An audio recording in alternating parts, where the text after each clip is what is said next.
What's up, guys? This is Josh with the Governors Bulldogs coming to you on a Sunday, day after Georgia's opening day game against Marshall. And man, I tell you guys, I went to the game and I just could not be happier with how Georgia played, with how the day went. And this is a report card video. And I'll just go ahead and tell you guys, man, the Dogs get an A from me.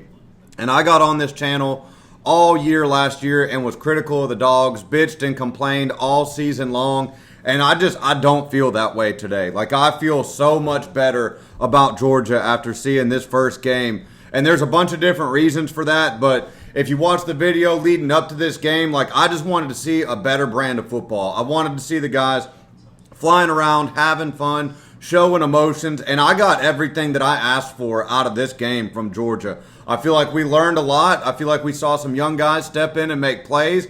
But the main thing, like, the main reason that I'm happy today, like, it looked like the team was having fun. It looked like the team wanted to be out there. Like, they showed emotion. They showed the fire, passion, and energy that Kirby has been asking for all off season. Like, the guys were flying around, and they looked good doing it. And it was just, there were some exciting plays in this game. We played good defense.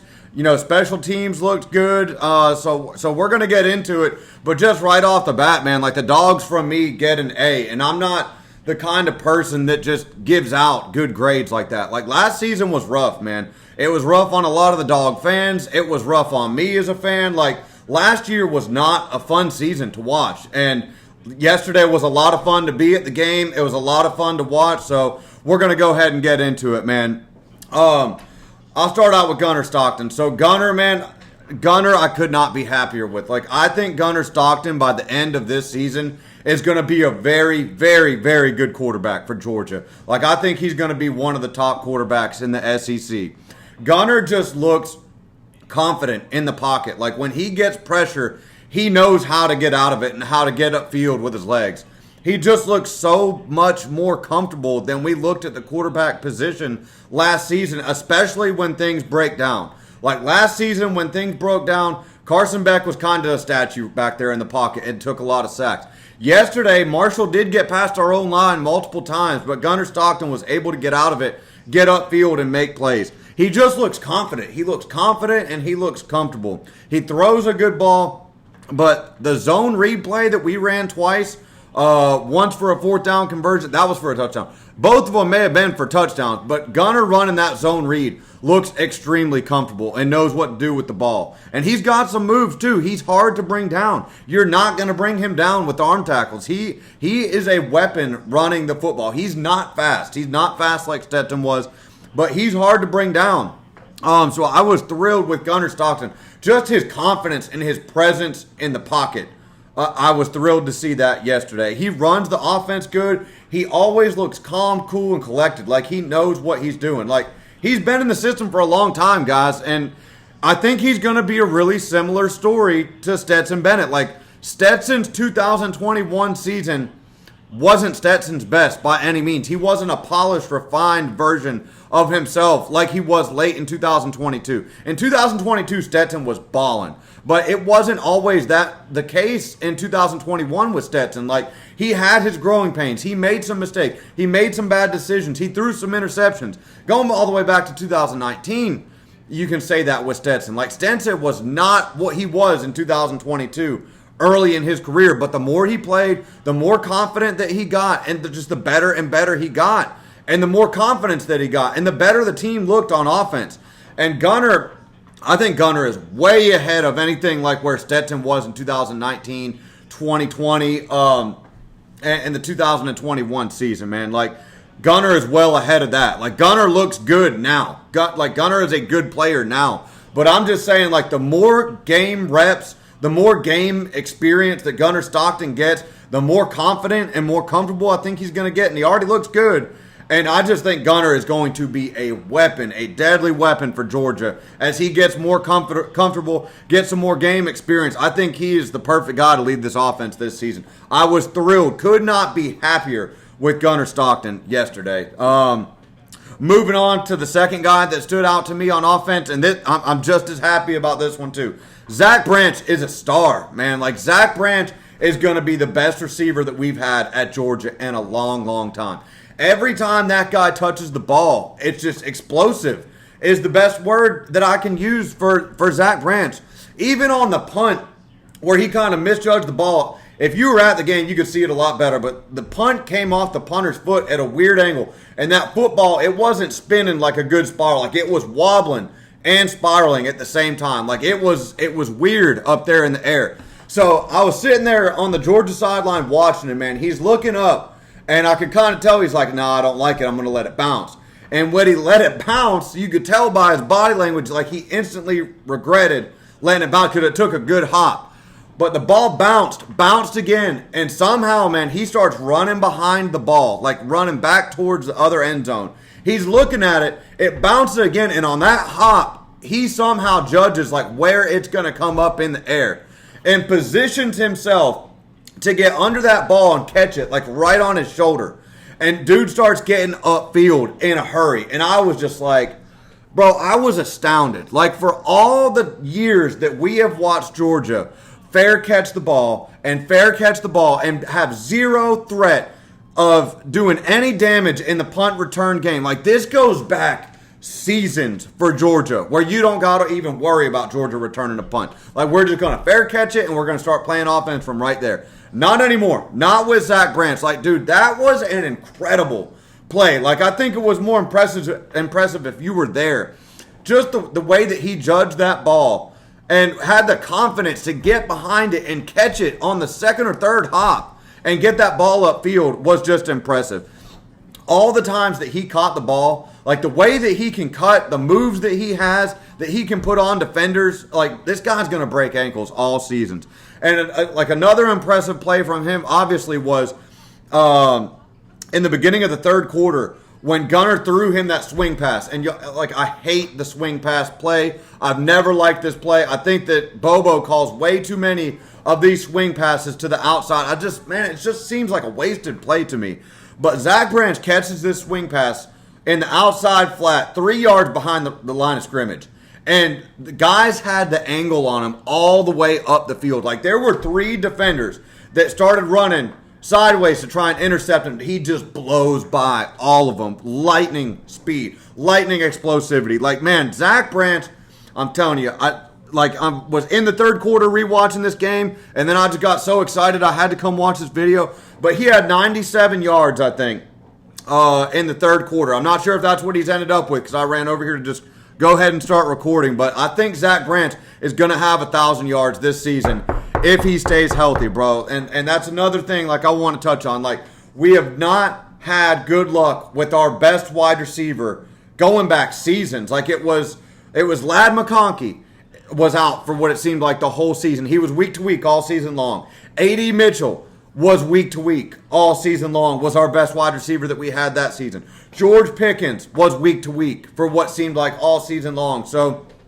we've been out without our best wide receiver, it seems like season after season after season, our best wide receiver is hurt. So knock on wood, bro, that Zach Branch can stay healthy this season because the guy is a bona fide weapon, superstar playmaker. Like, I was thrilled with what I saw from Zach Branch yesterday, and I'm just elated with how good he looked. He's going to be a weapon at Georgia. He's going to make big-time plays for us in SEC play, and we need him to stay healthy. That's it. I think if he stays healthy, he's going to get 1,000 yards easily because the guy's just lightning in a bottle. All right, moving on. The O-line. I thought the O-line played well. Obviously, Georgia had 200-plus yards rushing the football. We had some guys get beat at time, but I thought overall, like, as a unit, I really thought that we played well, especially when we had 2 guys leave the game with injury. We had 2 guys come in. We had Daniel Calhoun come in, and we had Bo Hundley come in at one of the tackle spots. I thought for, the injuries to happen that quickly in the first half of the football game, for those 2 guys to come in, Georgia really looked like they played better once those 2 guys came in. I don't know if it was just they got into the flow of the game or everybody kind of settled down and the nerves settled down. I don't know if it was because we were up 21, 24 points. It could have been a variety of things. But as the game went along, it seemed like the O-line got more and more dominant, more and more confident. So I was pleased with the O-line. I still do have some worries and some question marks. So going into this game, in my prediction video or in what I wanted to see out of this Marshall game, I said the main thing that I'm looking for in this game was the 2 tackle spots. So Monroe Freeling on one side and Ernest Green on the other side. All right. I don't know what's going on with Ernest Green, but he did not play well in this opening game. I honestly, I'm a big Georgia fan. I watch and rewatch every game. I can't remember the last time Ernest Green was playing and did look like he played well. So Kirby said he had some lower body stiffness and he had to come out of the game. Bo Hewley came in for him, number 55, and I was there at the game watching it live, and I'm kind of looking because I'm looking to see how Monroe and Ernest were playing the whole game. And I look over and I see Ernest Green walking on the sideline, and the offense is out on the field. And so I'm like, why is Ernest Green not in the game? And I start looking out there and I see, 55 on the right tackle spot. And I'm like, who is 55, dude? Like, this ain't good. I'm like, why is Ernest Green out of the game? And I'm looking, Monroe still on the other tackle spot on the left side of the field. And so that's like really all I started looking at was who is 55 and how is he doing? And 55, Bo Hewley, man, he looked good. Like, he was blocking guys, chipping guys, coming off of blocks, and just flattening other guys. He really played with a lot of fire, passion, and energy, bro. Like, Bo Hewley really impressed me, and I had no idea who he was. Like, all I saw was 55's in the game. He's knocking guys around. He's playing fast. He looks good. And I was like, I got to get out of this stadium and see, like, who is 55. Because the service, you guys know if you go to games, like, the service inside Sanford Stadium is god-awful. But I was pleased to see that when Bo Hewley did come in the game, he did look good. The one thing I'll say about Bo Hewley, so he came off the field and kind of walked by. I was in the third row at the 30, so I was right there, could see everybody. He kind of walked by the first tent and went down to the offense's tent.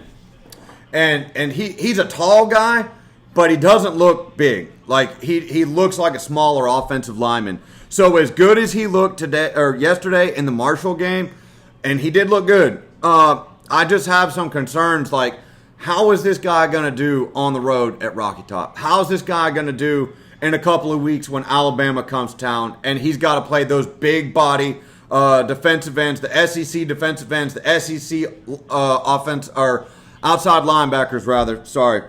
I just am interested to see how he plays against equal competition because Marshall was overmatched. Like, let's just be real about it. Marshall was outmatched in this game by far, so he looked good against Marshall, but a lot of guys are going to look good against Marshall. So I'm interested to see how Bo Hewley looks good in the Tennessee game, honestly, is what I'm looking for. If he stays at that right tackle spot, how's he going to do on the road at Rocky Top? When nobody can hear, they're jumping our snap count, and they get that half-second get-off advantage that they're going to have playing in front of their home crowd up in Tennessee. That's going to be huge for me. Juan Gaston, I want to say, dude, Juan Gaston is a massive body. Like, seeing him in person, dude is huge. He's tall, he's big, he's wide, and I was glad that he got the start. Like, when he was announced as the starter pregame, everybody went crazy, man. Like, this guy's already got a lot of love as a true freshman in the city of Athens. And when he played, like, he's just so noticeable out there. Like, even from far away, like, from the stands, when you're looking out, like, you can tell who he is. And he just takes up so much space. I thought he played well when he was in there. He did get beat one time, but Gunner made up for it, made him look really good, was able to escape the pocket.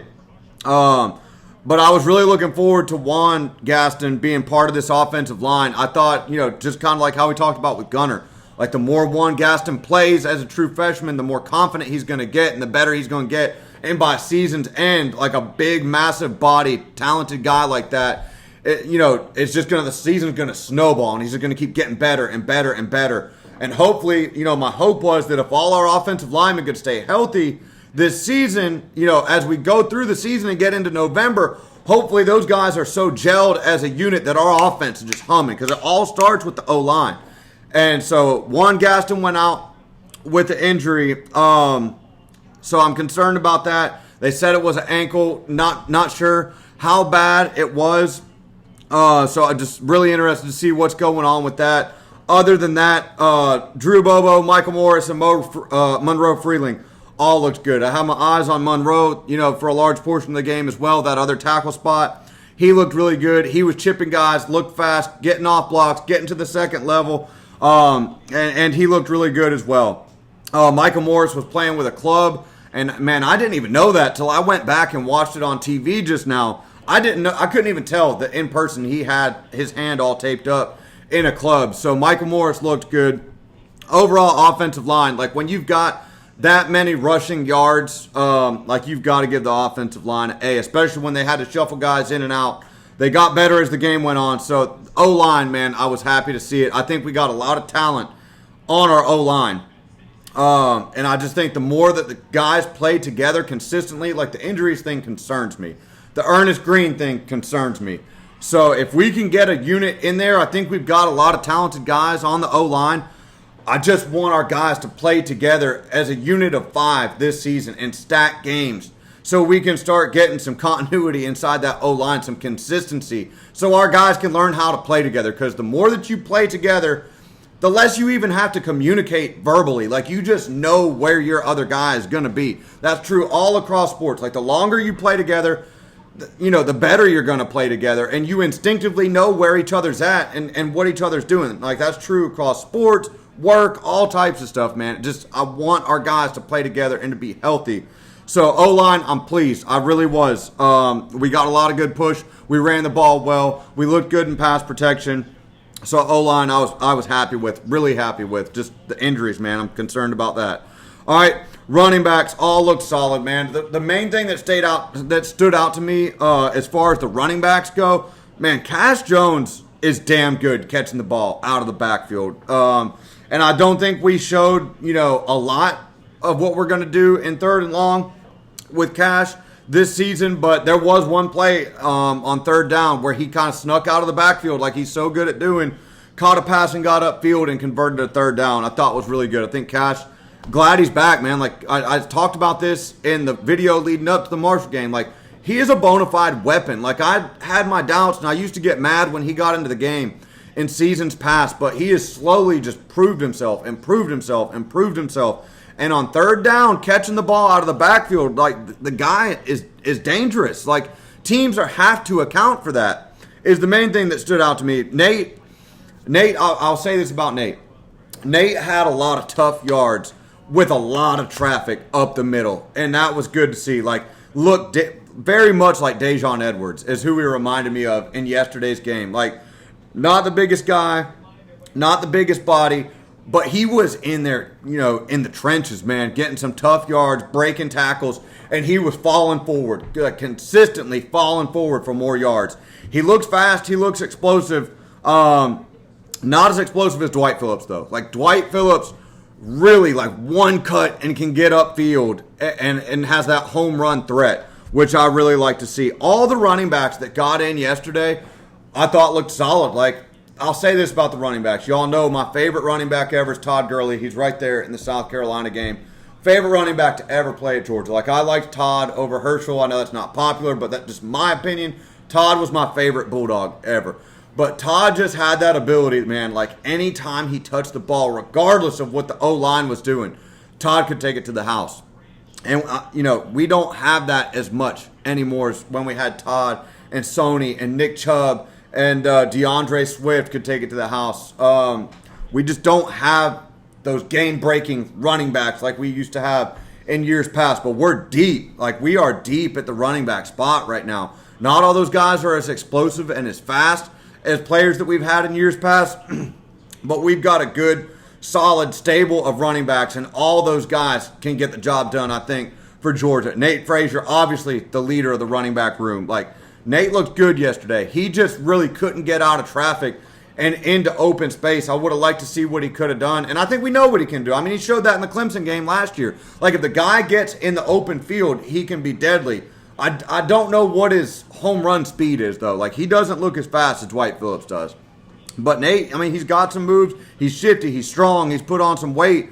So I was happy with the running backs as well, man. Like, and the main thing, like I talked about before the game, like, I just want to see the offense look confident. Like, last season, every single thing that we did on offense looked so hard. We looked like we were in slow motion. We did not look confident. Like, along the O-line, the receivers sure did not have any confidence last season.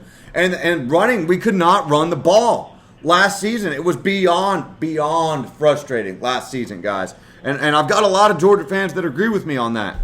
And so the offense, like, I was just thrilled to see us playing downhill football. Like, we were attacking Marshall yesterday. We were pushing guys around. We ran the ball when we needed to. Gunner looks really comfortable. We've got playmakers at the wide receiver position now, like real playmakers that are going to make plays for us and are going to help Gunner out and score touchdowns just with their own talent and speed this season. We've got big bodies on the outside at wide receiver. I don't think we used I don't think we showed everything that we got, of course, against Marshall. Like, I think we just wanted to go out there, establish the run, and do what we had to do on offense, like, and just kind of line up and beat them.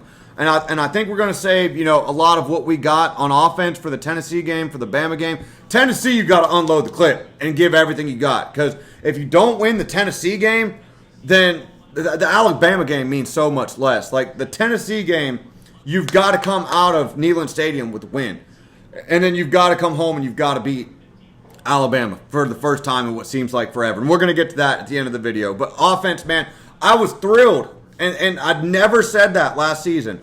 Now, I think one game last season, the Mississippi State game, I got on here and was just elated because we scored over 40 points. But I was not a happy camper when it came to Georgia's offense last season.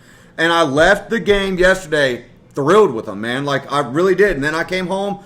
I went to the gym this morning. I put the game on. I was rewatching it. Like, I was happy with the offense. I really was. All right, defense. We're just going to keep on rolling with these good vibes here because I was thrilled, guys. I mean, elated with this lineup. Xavier McLeod, Jordan Hall, and Christian Miller on the field and being those three guys that anchor that defensive line. When they were on the field at the same time, bro, I was thrilled. Like, those guys look good. Like, no, we don't have, like, the individual talent of a Jordan Davis, but that D-line, like, I'm good with. Like, Xavier McLeod, Jordan Hall, Christian Miller, when they're on the field together, like, they take up space, they look good, and they were getting upfield, creating negative plays. And I saw those three guys, once the starters came out, and the second and third string defense went in, these three guys were on the sideline, man, kept cutting up with each other, smiling, laughing. They were hanging out. Like, it just looks like they enjoy playing together. They enjoy being together. Like, the whole team, I can say that. But these three, like, I specifically saw, like, on the sideline, hanging out towards the end of the game. But the whole team looked like they were having fun yesterday. Like, it was a fun atmosphere. They enjoyed playing together. They celebrated when the backups got into the game and were making plays on offense and defense. Like, the starters came up to them and were congratulating them, man. Like, it was just a totally different vibe than last season, which is the thing that I'm happiest about. Elijah Griffin, number 90, true freshman defensive lineman, looked really, really, really good. And he didn't get to play too much. He didn't start or anything like that, but Elijah Griffin was getting upfield making plays. He hasn't filled out his body yet. He's a true freshman. He doesn't have the experience of those other three guys that we just talked about. But the dude is talented, man, and he can get off blocks and get upfield and create negative plays. So he looked really good. This one surprised me because I wasn't planning on talking about this guy before this game. I haven't talked about him much his entire career except for in the SEC championship in 2023 when he got beat a couple of times as a true freshman. But Raylan Wilson looked good yesterday, guys. Like, dude looked fast. Like, he gets upfield and can make up ground quickly as a linebacker. They played him inside. They played him outside. He gets around blocks. He gets off of blocks. And, dude, he is a hard-hitting guy. And he was riding the bike kind of right in front of us. Dude is big as shit. Like, I didn't really know how big he was in person. Dude, his arms are as big as my waist. Like, I'm not a big guy. But Raylan Wilson, I was just looking at him ride the bike, and I was like, I would hate to be hit by that human being. Like, the dude is just massive. Like, his arms are huge, bro. And he played well. Like, he was flying around the field making plays. And I thought I was going to be talking about C.J. Allen, but Raylan Wilson really stood out to me yesterday. Chris Cole was flying around out there, too, making some plays. Dude is long. Like, he just has a long body. Like, there were a couple of plays that he made where he kind of dove and reached out to make the tackle, and you just see how long his arms are, especially, like, going back and rewatching it on the TV. There was a play where he got in the backfield, and he kind of had the guy, and another Georgia defender came in and hit the runner, kind of knocked Chris Cole off the running back. Chris Cole falls on the ground, reaches out, gets the dude's shoelace. The dude still doesn't go down, though. He's still going upfield. Chris Cole gets up off the ground, gets up, runs 9-10 yards across the field through traffic, and still ends up making the tackle, diving out and wraps him up around his ankles. Chris Cole's just an impressive athlete, man. Like, he's just a long, big, athletic body, and I think he's going to be a star. Like, I really do. Chris Cole looked good. Another guy that impressed me that's big, bro. Like, I didn't really know how big he was. Like, I had heard the name all offseason. Gabe Harris. And, you know, I'd never seen the guy play. Like, I'm not at practice. I don't know. Like, I just heard the buzz. And I was like, all right, this Gabe Harris guy is going to be playing one of these outside spots at the outside linebacker defensive end spot. And I was anxious to see, like, going into the game, how good is this Gabe Harris going to be? And he looked really good, man. Like, setting the edge, massive body. I don't know what it is about that number 0 on a big guy, but I like that number 0 at Georgia for a big body guy. Like, Gabe Harris is a big man. Got that number 0 on, setting the edge on the outside. I liked when Darnell Washington had 0. I just think it looks cool. For a big, tall, muscular guy to have that number 0 on, like, Gabe Harris looks big in that 0. So he looked really good setting the edge. Was thrilled with that. You know, welcome to your starting spot, bro. Like, this is your team now. This is your 2025 football team. We lost a lot of talented guys to the NFL that played a lot of football, a lot of really good football for Georgia. But now it's your time to shine. And he looks the part, man. Like, he looks the part of a Georgia outside linebacker. Really was impressed with Gabe Harris. Daniel Harris and Ellis Robinson at the corner spot, man, they looked really good. But, you know, also, like, man, it was Marshall.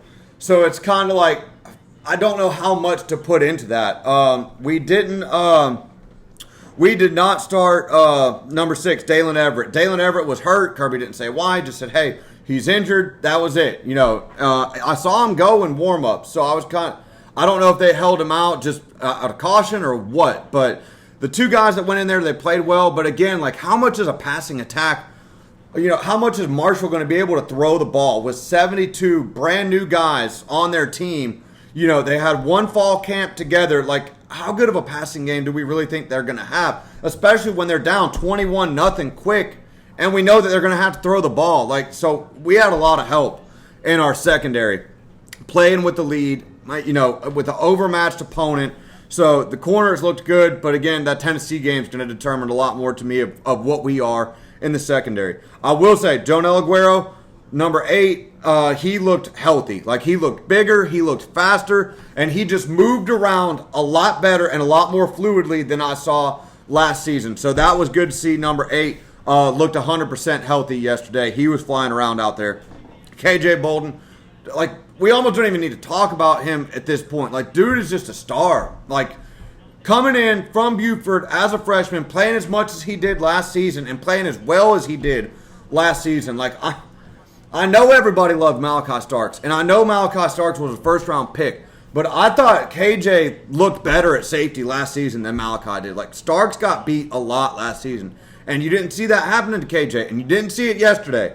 Like, dude is out there making plays. He's always around the ball. He had the block punt, damn near had an interception, was coming up field, making tackles. Like, for a small guy like that guy sure does hit hard. I love KJ Bolden. Love that we got him on our defense for this season and next season. Like, it's just a blessing, bro. Like, Kirby Smart, hats off to Kirby Smart for never giving up on KJ Bolden because he was committed. Like, he was going to Florida State, and Kirby just stayed on him and stayed on him and stayed on him and finally got the guy that we needed out of Buford. And we still need to do a better job at Buford High School recruiting out of Buford.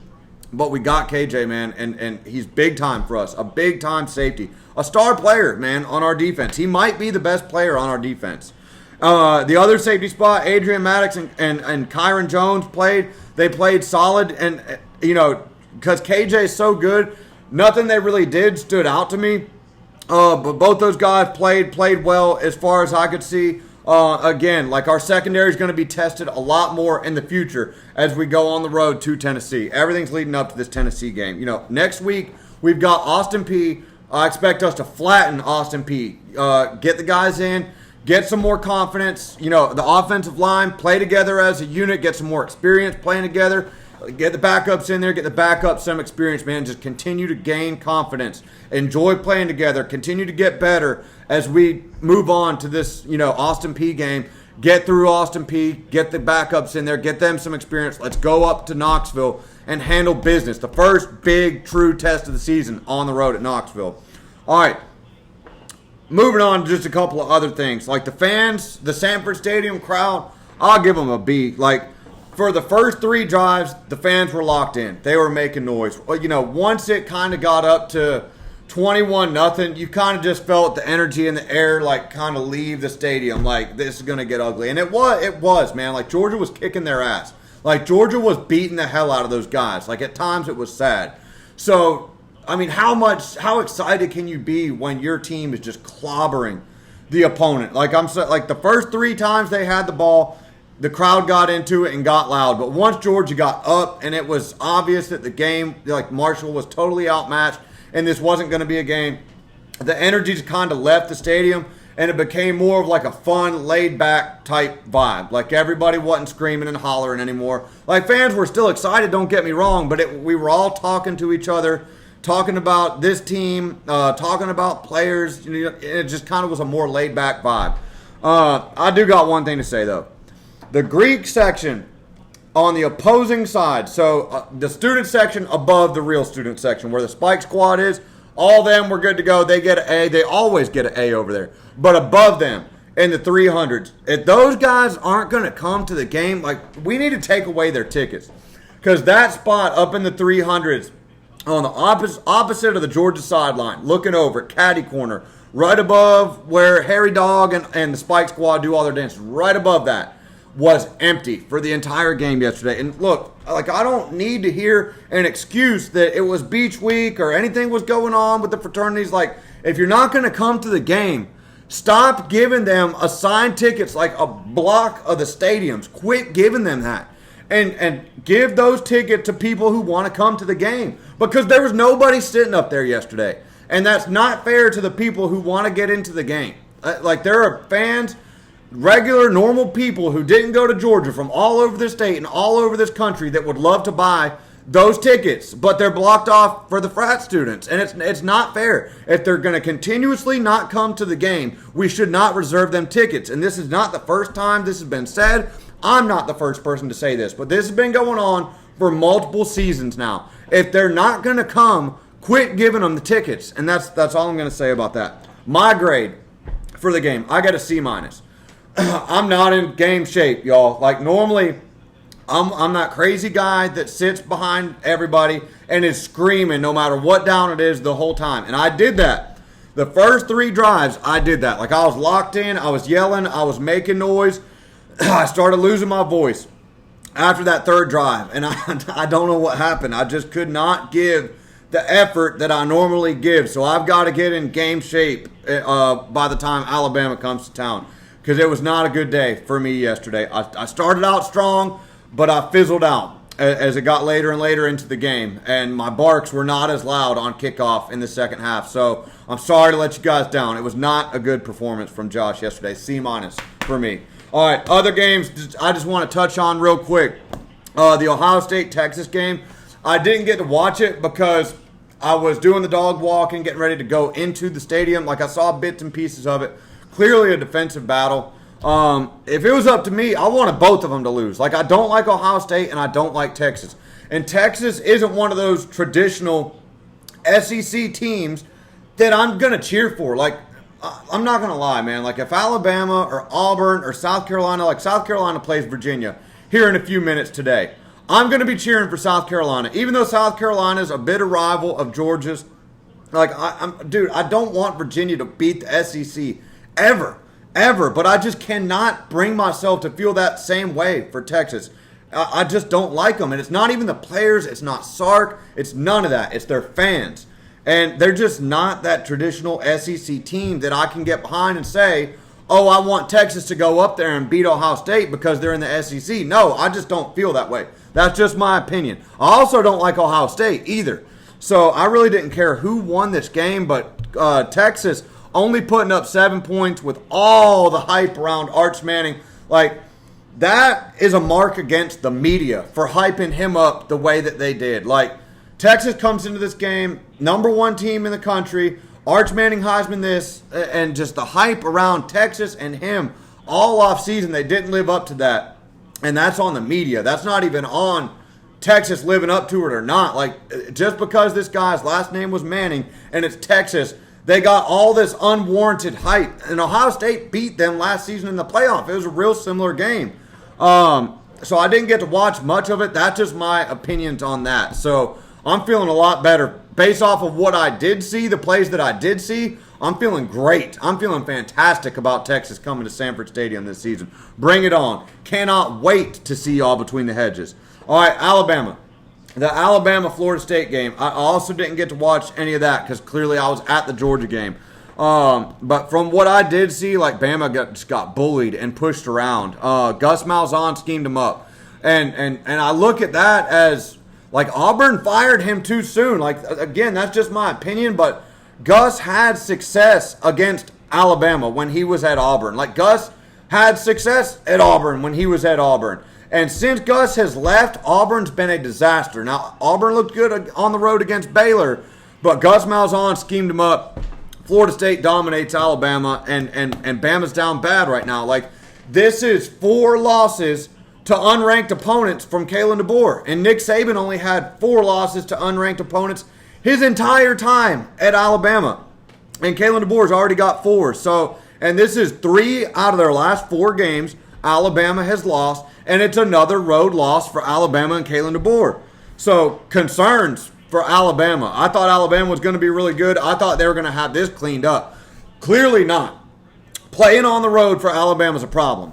Now, that means nothing to me. Nothing. Like, how Alabama looked against Florida State yesterday means absolutely 0 to me. The Bama game is still personal. Alabama has owned us for as long as I can remember. My whole lifetime, we've been losing to Alabama. If we lose to them, it'll be 9 out of the last 10 times we've played, we will have lost to Alabama. So we have to beat them. You have to get this win. Like, since they're down and they're having trouble playing on the road and they've got to come see us, you've got to play your ass off. You've got to find a way to win that Alabama game. It's just, to me, it's the most important game on the schedule this season. Again, you've got to beat them. It's a must-win game. And just because they lost to Florida State doesn't mean they're going to play any less hard. They're going to come at us even harder. Because after the embarrassing loss on the road to Florida State, now they have to come into Sanford Stadium and beat Georgia to get that notoriety, to get their ranking back, to get their get back. They've got to put down Georgia at home, especially if Georgia goes up there and beats Tennessee and Georgia's undefeated. Bama's going to come into Sanford Stadium highly motivated. We've got to match the intensity. We've got to win that game. So that's my thoughts on that. All Florida State beating Alabama did for us was piss Alabama off and make it more of a must-win game in Sanford Stadium. So we got to be on our P's and Q's. Fans have got to bring their A game. I've got to bring my A game to the Bama game. Like, bro, we have to beat them this season. I'm sick of the excuses. I'm sick of having the better roster and losing to them. I'm done with it. It's a must-win game this season. Got to handle business at Tennessee first. The LSU-Clemson game, and this is the last one, and then we'll go because this is a long video. The LSU-Clemson game was the funnest, most hardest-hitting game I've seen in quite some time. There were 4 plays in that game, and I got home late from Athens and put it on the TV. But there were 4 plays in that game where you just see Tiger helmets flying in the air from impacts.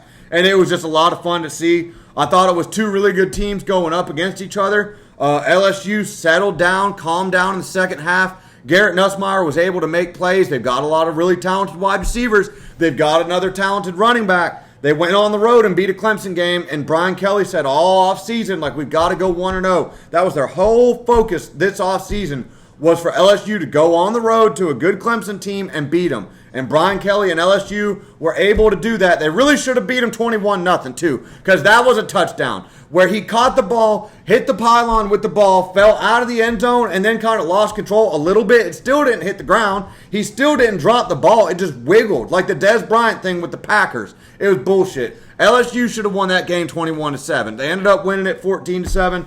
So congratulations to LSU, Brian Kelly. I've got a couple of friends that are LSU fans, so LSU's dangerous. They're 1-0. They looked good. They went on the road to Clemson, so we know that LSU's for real. To be able to go into an environment like that, week 1, get that monkey off your back with losing season openers, and beat a really good Clemson team, what I think is a really good Clemson team, salute to LSU. LSU's for real. So Auburn looked good against Baylor, but this has been a really long video, so we're going to go ahead and wrap it up. LSU, a team to keep an eye on. Alabama, it means nothing that they lost to Florida State. That Alabama-Georgia game is still just as important. Bama's got even more motivation, so Georgia's got to be on their P's and Q's for that. Ohio State, Texas, maybe Texas is a bit overrated. I don't know. We'll see as we get into SEC play. Can't wait to host them between the hedges, though, because if Texas thinks they're coming into Sanford Stadium and getting out of there with the win in front of our crowd, they got another thing coming. I will say this. Last year when Georgia went to go play on the road at Texas, that was nothing. That wasn't shit.